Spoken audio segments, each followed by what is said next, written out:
Hi friends, welcome to SR spicy and relish. ఈ వీడియోలో left over రైస్తో egg fried rice ఎలా చేసుకోవాలో చూద్దాం. మా హస్బెండ్ వచ్చి చల్లగా ఉంటే రైస్ తినరండి. సో ఇప్పుడు కర్రీ ఉండే అంత ఓపిక టైము లేక నేను ఇట్లాగా ఎగ్ ఫ్రైడ్ రైస్ చేస్తున్నాను. దానికి ఏంటంటే ఫస్ట్ నేను పాన్ తీసుకొని తగినంత ఆయిల్ యాడ్ చేసుకున్నాను.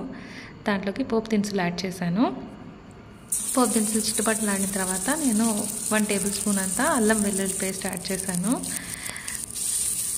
ఇప్పుడు నేను మొత్తం కలుపుకున్నాను అనమాట. నేను మార్నింగ్ వెజ్ సలాడ్ చేసుకున్నానండి. దానికి కొంచెం వెజిటేబుల్స్ మిగిలినాయి. సో ఏంటంటే వాటినే యూజ్ చేసి చేసేద్దాం అని అనుకుంటున్నాను. ఇంట్లో బేబీ ఉండడం వల్ల అసలు ఎక్కడ టైమే సరిపోవట్లేదు. సో ఏంటంటే ఏది ఇన్స్టెంట్గా అయిపోతుందో అదే నేను థింక్ చేసి చేసుకుంటున్నాను. అదే మీకు చూపించాలని ప్లాన్ చేసుకొని నేను మీకు చూపిస్తున్నాను అనమాట. వెజిటేబుల్స్ కూడా యాడ్ చేసుకొని ఇక్కడ క్యారెట్ యాడ్ చేసాం కాబట్టి కొంచెం ఎక్కువసేపు కుక్ అవ్వాలి. సో లో ఫ్లేమ్లో నేను పెట్టుకొని క్యారెట్ కూడా సాఫ్ట్ టెక్స్చర్ వచ్చే వరకు నేను కుక్ చేసుకున్నాను అనమాట. సో మధ్య మధ్యలో మాడిపోకుండా ఇట్లా అప్పుడప్పుడు కలుపుకుంటూ ఉండాలి.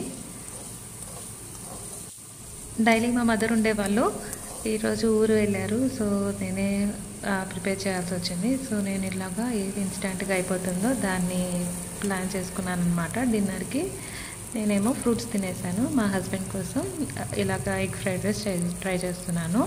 సో దీంట్లోకి 1/2 టేబుల్ స్పూన్ పసుపు యాడ్ చేసుకున్నాను. అలాగే టేస్ట్కి తగినంత సాల్ట్ యాడ్ చేసుకోవాలి.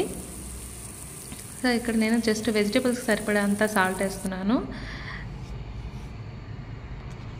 ఇప్పుడు మంచిగా కలుపుకొని అన్ని వెజిటేబుల్స్ అన్నీ ప్రాపర్గా కుక్ అయ్యే వరకు మనము మాడిపోకుండా అటు ఇటు కలుపుకుంటూ ఉండాలి.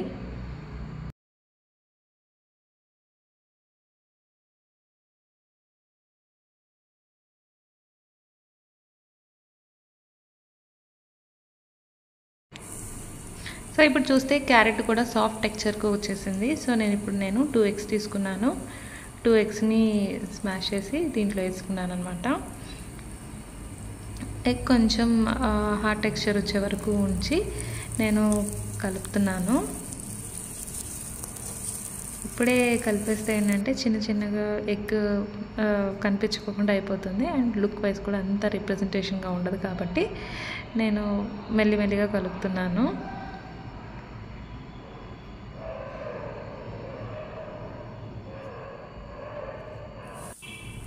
సో ఎగ్ కూడా మిక్స్ అయిపోయాక ఇప్పుడు నేను రుచికి తగినంత కారం యాడ్ చేశాను. ఇందాక సాల్ట్ అనేది వెజిటేబుల్ సరిపడా వేసుకున్నాను. ఇప్పుడు ఆ రైస్కి కూడా కలిపి ఎంత సాల్ట్ పడుతుందో అంత నేను యాడ్ చేసుకున్నాను అనమాట.